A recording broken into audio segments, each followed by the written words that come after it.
ഓൺലൈനിൽ ഡിമാൻഡ് കൂടിയ എല്ലാവരും സെയിൽ ചെയ്യുന്ന കുറച്ച് പ്ലാന്റ്സ് ആണ് കാണിക്കുന്നത്. പക്ഷെ നമ്മുടെ ക്ലൈമറ്റിൽ അത് സർവൈവ് ചെയ്യില്ലയോ എന്ന് നല്ല ഡൗട്ടാണ്. ഒന്നാമത്തെ പ്ലാന്റിന് ഫുഷിയാണ്. ഇതെന്ന് പറയുന്നത് ഇതുപോലെ പിടിക്കുമെന്ന് വെച്ചാൽ ഭയങ്കര പാടാണ് കേട്ടോ. നമ്മുടെ ക്ലൈമറ്റിലല്ല, കുറച്ച് തണുപ്പുള്ള ഏരിയയിൽ കൂടുതലും സർവൈവ് ചെയ്യുന്ന പ്ലാന്റാണ് ഫുഷിയ എന്ന് പറയുന്നത്. പക്ഷേ ഓൺലൈനിൽ നല്ല ഡിമാൻഡുള്ള പ്ലാന്റാണ്, എല്ലാവരും കണ്ണും പൂട്ടി മേടിക്കുകയും ചെയ്യും. പക്ഷെ എനിക്ക് സർവൈവ് ചെയ്തില്ല കേട്ടോ.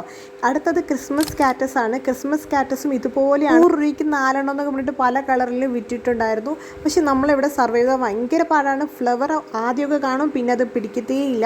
ഇനി അടുത്ത ആസ്റ്റർ പ്ലാന്റ് ആണ്. ചിലയിടത്തൊക്കെ ഇത് പിടിക്കാറുണ്ട് കേട്ടോ, വയനാട് ഏരിയയിലൊക്കെ. പക്ഷേ നമ്മുടെ ട്രിവാൻഡ്രത്തൊക്കെ ഇത് പിടിക്കുമെന്ന് വെച്ചാൽ കുറച്ച് ദിവസം നിൽക്കും, പിന്നെ നിൽക്കത്തില്ല. ഹൈബ്രിഡ് മാരിഗോൾഡും അങ്ങനെയാണ്. എവിടെയെങ്കിലും കണ്ടിട്ടുണ്ടോ റെഡ് ജമന്തി ഇങ്ങനെ നിറയെ പൂത്ത് നിൽക്കുന്നത്? അത് ഭയങ്കര പാടാണ് കേട്ടോ. ഹൈബ്രിഡ് ആയതുകൊണ്ടും അതിൻ്റെ വിത്ത് ഇട്ടാലോ അല്ലെങ്കിൽ ചെടി കിളിപ്പിച്ചാലോ പിടിക്കത്തില്ല. നല്ല തണുപ്പും വെയിലും കൂടിയുള്ള ക്ലൈമറ്റ് വേണം. ഹൈബ്രിഡ് ബാൾസും അങ്ങനെയാണ്, നല്ല ലേഡായിട്ടുള്ള നല്ല ഫ്ലവറിങ് പ്ലാന്റ് ആണ്. പക്ഷേ എന്ത് ചെയ്യാനാണ്, നമ്മുടെ ക്ലൈമറ്റിൽ അത് പിടിക്കുമെന്ന് വെച്ച് കഴിഞ്ഞാൽ കുറച്ചൊക്കെ കൊണ്ട് വെച്ചിട്ടുണ്ടായിരുന്നു. അത് പിടിക്കാൻ ഭയങ്കര പാടാണ്.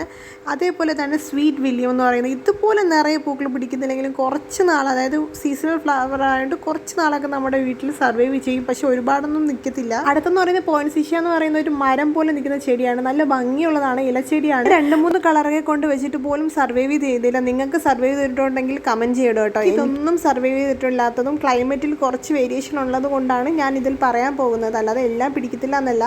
അടുത്തൊന്ന് ജെറേനിയം പ്ലാന്റ് ആണ്. ഇതും നല്ല ഫ്ലവറിങ് പ്ലാന്റ് ആണ്. എനിക്ക് ഭയങ്കര ഇഷ്ടമായിരുന്നു മേടിക്കാൻ വേണ്ടിയിട്ട്. പക്ഷേ എന്ത് ചെയ്യാനാണ്, എൻ്റെ ക്ലൈമറ്റിൽ എൻ്റെതെന്ന് പറയുന്ന കുറേ നാൾ അതേപോലെ നിന്നിട്ട് അതുപോലെ അങ്ങ് വാടിപ്പോയി.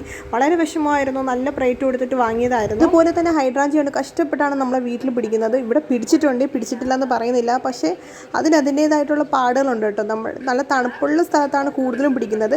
ഇനി അസേലിയ ആൻഡ് കമേലിയാണ്. അസേലിയയും കമേലിയയും ഇതുപോലെ തന്നെയാണ്. പൈസ കൊടുത്ത് നമ്മൾ മേടിച്ചാൽ അത് വേസ്റ്റാണ്.